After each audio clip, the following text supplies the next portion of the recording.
दोस्तों, मेरा नाम अभिषेक है। आज इस वीडियो में आपसे बात करने वाला हूं मध्य प्रदेश लिपिक वेतन विसंगत के बारे में और हम किस ओर और कहां तक पहुंच गए हैं।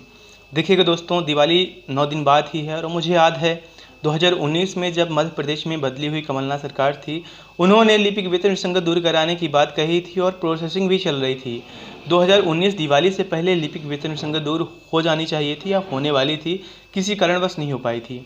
लेकिन देखा जाए तो सरकार, चाहे जितनी भी सरकारें रही हों, जो भी सरकारें रही हों, सभी लिपिक वेतन विसंगति को एक मुद्दा मानते हैं। चाहे विधानसभा में आधिकारिक तौर पे इसे उठाया गया हो और इसे दूर कराने की बात भी कहे हैं आधिकारिक तौर पे और बोले हैं कि प्रक्रियाधीन है। इसी के चलते रमेश चंद्र शर्मा जी की कमेटी बनी थी और साथ ही साथ उसके बाद कई बार आश्वासन मिला है कि हम लिपिक वेतन विसंगत दूर करा देंगे। देखिएगा, काफ़ी सारे कितना वर्ष बीत गया है। 2016 से अगर आप देखा जाए तो 6 साल से ज़्यादा बीत रहा है, लेकिन आज लिपिक वेतन विसंगत दूर नहीं हुई है। और इसी को ध्यान में रखते हुए फिर से अगेन क्लरिकल स्टाफ का एक संघ तैयार हुआ है, मजबूत हुआ है और अब ज्ञापन सौंपने का भी काम काफ़ी तेज़ी से चल रहा है।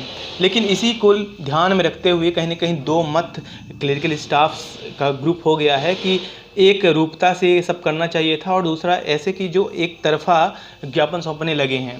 तो बाद में देखिएगा, ज्ञापन सौंपना मेन इसका उद्देश्य यही रहता है कि अपनी बात सरकार तक पहुंचाया जाए। और ये कितनी बार ज्ञापन नहीं सौंपा है और कितनी बार आश्वासन आपको नहीं मिला है, हम सभी को नहीं मिला है। तो ये बात हम सभी को माननी चाहिए कि सरकार से अब डायरेक्ट बात किया जाना चाहिए। हमारे जो पदाधिकारी हैं डायरेक्ट बात करें कि आखिर रोड़ा कहाँ पे आ रहा है, दिक्कत कहाँ पे है। जब कमेटी बनी है, उसकी रिपोर्ट आ चुकी है, आपने आश्वासन दिया है लिपिक वेतन विसंगत में एक मुद्दा है, तो आखिर क्यों नहीं हो पा रहा है।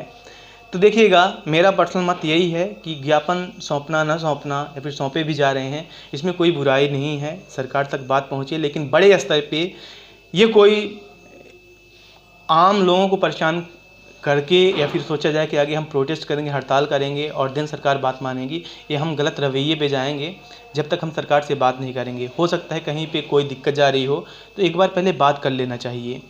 और हम सही बताएं तो प्रांताध्यक्ष जी हमारे MP द्विवेदी जी बने हैं, लेकिन जितने भी मध्य प्रदेश के क्लरिकल स्टाफ हैं वो माननीय मुकेश चतुर्वेदी जी को एक सम्मान की निगाह से देखते हैं और प्रांताध्यक्ष के ओहदे से भी बड़ा ओहदा उनका हम सभी मानते हैं, क्योंकि वही एक ऐसे इंसान हैं जिन्होंने मध्य प्रदेश के जितने भी क्लरिकल स्टाफ्स हैं उनको लिपिक वेतन विसंगत दूर होने की एक आस या उम्मीद दिखाई है और इसके लिए वो प्रयत्न भी किए हैं। और लगातार अगर इतना बड़ा एक ग्रुप बना है मध्य प्रदेश में क्लरिकल स्टाफ का और अगर इसे सबसे बड़ा मुद्दा अगर बनाया गया है लिपिक वेतन विसंगत को अगेन, तो इसके पीछे की सबसे बड़ी वजह है और सबसे बड़ा अगर किसी का हाथ है वो माननीय मुकेश चतुर्वेदी जी का है। सर, हम सभी आपका बहुत सम्मान करते हैं और उम्मीद करेंगे कि जो भी होगा तो लिपिक वेतन विसंगत जल्द दूर हो जाएगी। तो 2018 में जिन पदों का वेतन विसंगत या फिर उनका वेतन हाइक किया गया, वेतन बढ़ाया गया, तो असल में उन्होंने जो ज्ञापन सौंपने का काम किया था, मैं आपको इन्फॉर्मेशन के लिए बता रहा हूँ,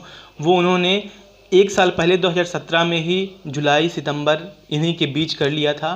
दिन उसके बाद कोई ज़्यादा प्रोटेस्ट या कोई ऐसे राह पे नहीं गए थे, उन्होंने अपनी बात सरकार तक पहुंचाई थी और सरकार ने कुछ महीने बाद ही उनकी बात को मान लिया था और उनका ग्रेड पे बढ़ा दिया था।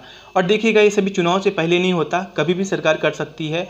और अगर क्लरिकल स्टाफ इस मुगालते में रहेंगे कि वो चुनाव से पहले या फिर बार्गेनिंग करके या फिर कोई सौदेबाजी करके लिपिक वेतन विसंगत दूर करा लेंगे, तो ये उनकी गलतफहमी होगी, क्योंकि सौदेबाजी नहीं है, ये एक रियलिटी है और ये एक हकीकत है जो कि लिपिक की मांग है, वेतन विसंगत की मांग है, जिस पर विचार होना बहुत ज़रूरी है। तो इसी उम्मीद के साथ कि हमारी वेतन विसंगत दिवाली से पहले ही दूर हो जाए, हमें वीडियो समाप्त करते हैं।